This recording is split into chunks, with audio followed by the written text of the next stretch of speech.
Ja Morant has done it again. I am having a very bad day. I am in no mood. It's a parade in Salt Lake City. Yeah, so dumbass song.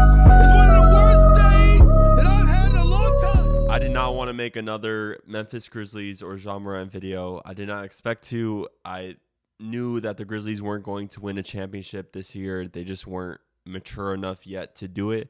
But they got bounced a little bit earlier than I expected. And then this happened. No way. Ja Morant gets caught. At least not on his Instagram Live. At least he learned something here. Because if this was on his Instagram Live, again, filming himself showing a gun, then there is like literally nothing you can do. And you can say he learned absolutely nothing. At least it was his friend's Instagram Live. Why someone is even recording themselves on Instagram Live if they're not like an A-list celebrity is beyond me. But his friend is recording, listening to a rap song, and then Ja Morant, before they were like showing like gun signs, and then now Ja Morant, just for a glimpse of a second, you see Ja Morant holding a gun. And the act of holding a gun or possessing a gun is not the problem. It's the fact that it's conduct detrimental to the league. It's the fact that you owned up in an interview saying that you don't condone violence and that that wasn't your gun at the Denver club with the first incident. So now the questions get going again. Is this your gun?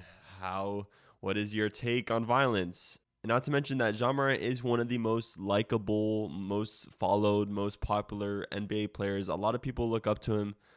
And then he's releasing his Ja Morant 1 shoe this year. And I was considering buying it, but now I can't spend money and supporting Ja. Not yet, at least. If Ja starts to turn his life around, starts surrounding himself with non-gang affiliates, then maybe I could support him fully again. But until then, yeah, Desmond Bane is confirmed my number one favorite player in the NBA as of right now. The first incident of the Ja news costed Ja Morant $40 million because he didn't make the All-Star team, so he couldn't get like the Supermax contract from the Grizzlies.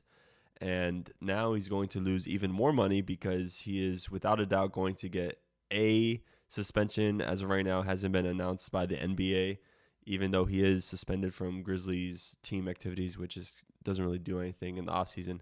I hope Ja Morant gets to work, puts his mind down, goes to some yoga retreat in like Thailand or something.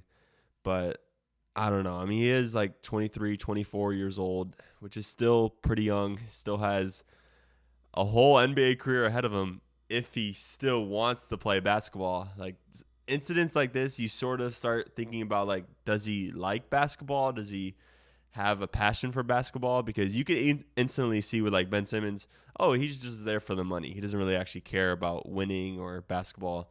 And when watching sports, you want people to care who are passionate, like Giannis making his post-game speech. Like that's inspirational, even though you could like argue like what the definition of failure is. Personally, if I was NBA commissioner, I would like go so hard on Ja because first time they went a little light, just 8-game suspension, 2 games like retroactively because Ja Morant was already gone from the team, getting counseling in Florida, which I hope was for his actual true mental well-being and not just a publicity stunt. But now it might be, but I would suspend Ja Morant half the season, 41 games, which is like a lot, but he's probably going to be suspended for 25, maybe 27 at the most NBA games.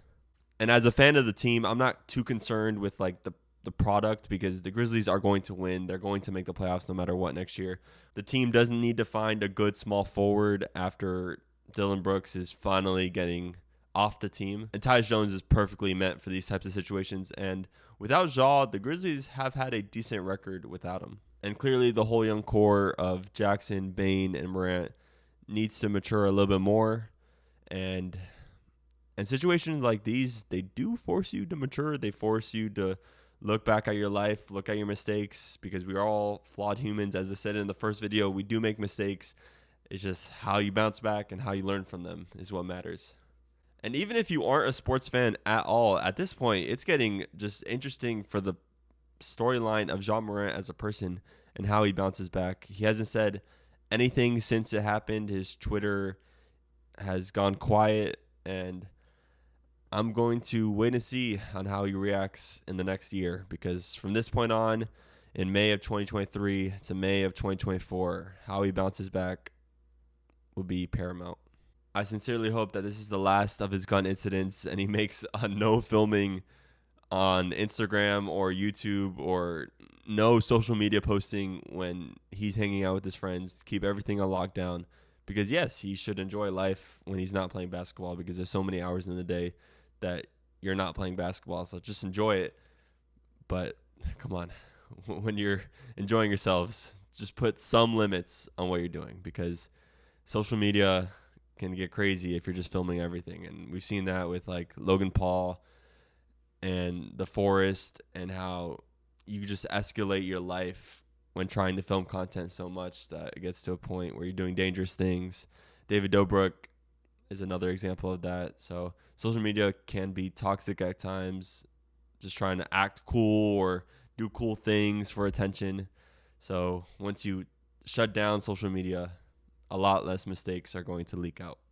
And Ja Morant was not fine in the West, and it's a nightmare inside my city, yeah.